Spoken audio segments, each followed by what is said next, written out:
So I thought I'd make a video about chopping an onion.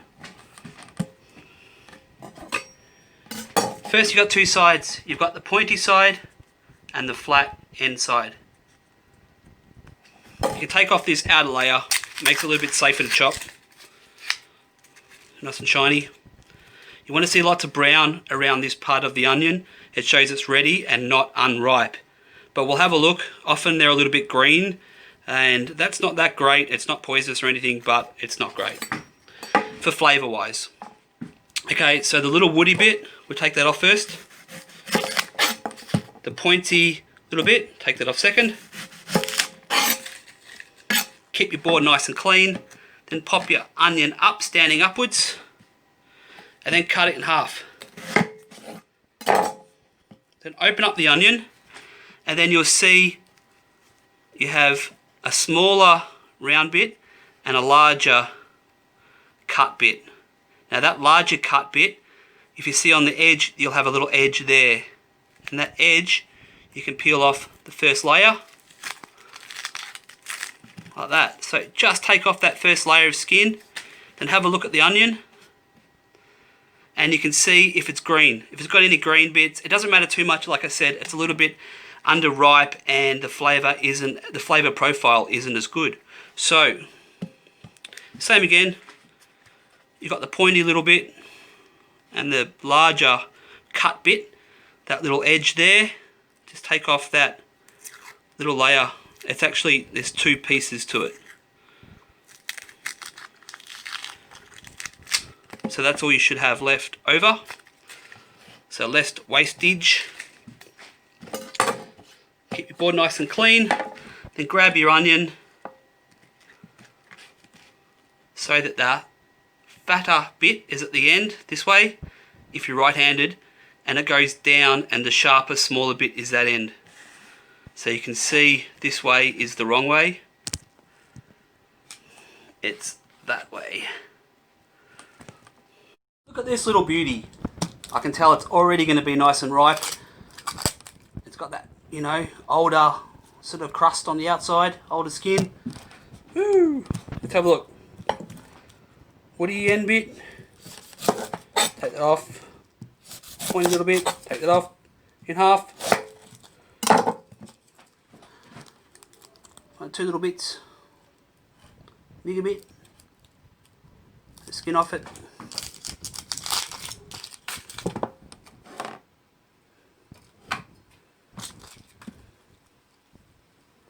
I'm cooking in the background, so if it starts sizzling away, that's what's going on. Okay, so I'm just going to do a salad onion chop. I was wrong, it's a bit green. My bad! Anyway, it's worth knowing these things. So, thumb behind, fingers at the top there. I'm trying to sort of buckle them back. Don't chop with your fingers rolled around, because what will happen is the knife will chop those little bits of your fingers off, which is unpleasant, so I've heard. But if you cock them back like that and let them sort of lock back, you can actually, this is the knife upside down, but you can run your knife along it. If they're forward, your knuckles, you take them off. So, thumb behind, using my fingers as a guide.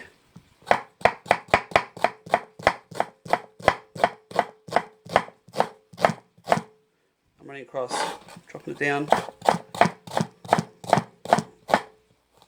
running it across.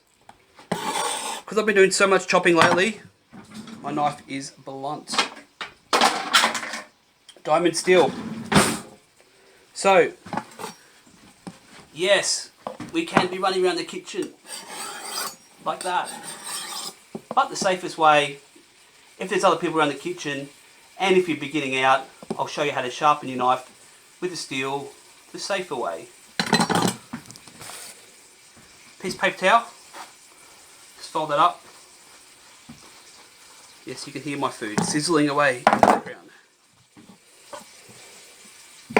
Keep your board clean as always.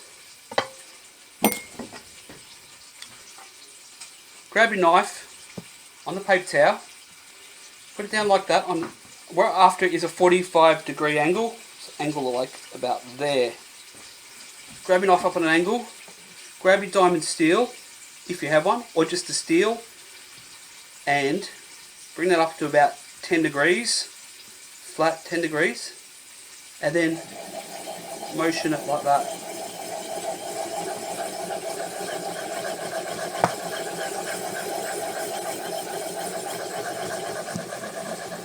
Make sure you get the tip. Flip it over, up, little angle. You can see it just honing away the blade. So right down to the tip. Keep it on that angle. Now you see a lot of black carbon on the knife. I'll show you in a sec on the paper. If I wipe this down, this knife on the paper, you see like that. So you want to wash your knife after sharpening it because you don't want that in your food.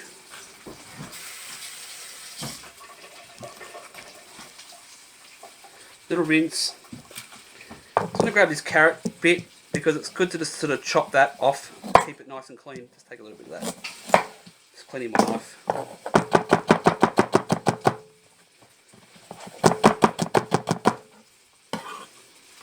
We'll do a carrot in the next section.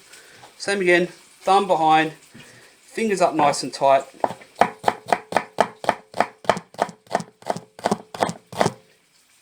Flip it down. If you want to keep the knife on the board, that's nice chopping too. You can keep the tip of the knife on the board.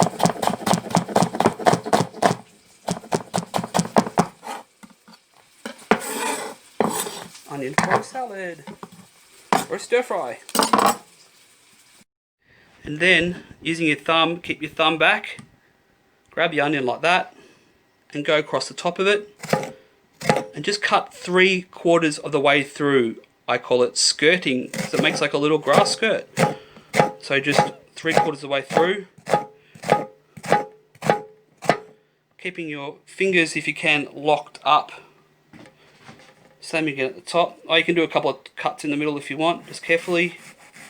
1 and 2, 3/4 of the way through, keep your thumb behind, and then just slowly chop.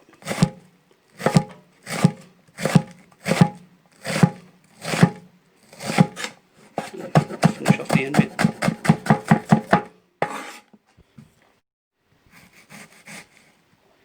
Cutting a few slices down on an angle. Take your time.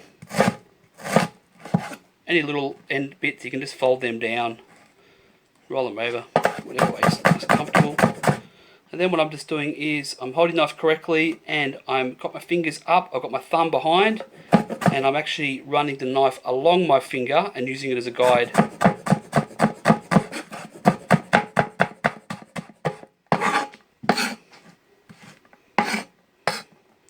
You can run your knife through again if you need to. Just holding it like that.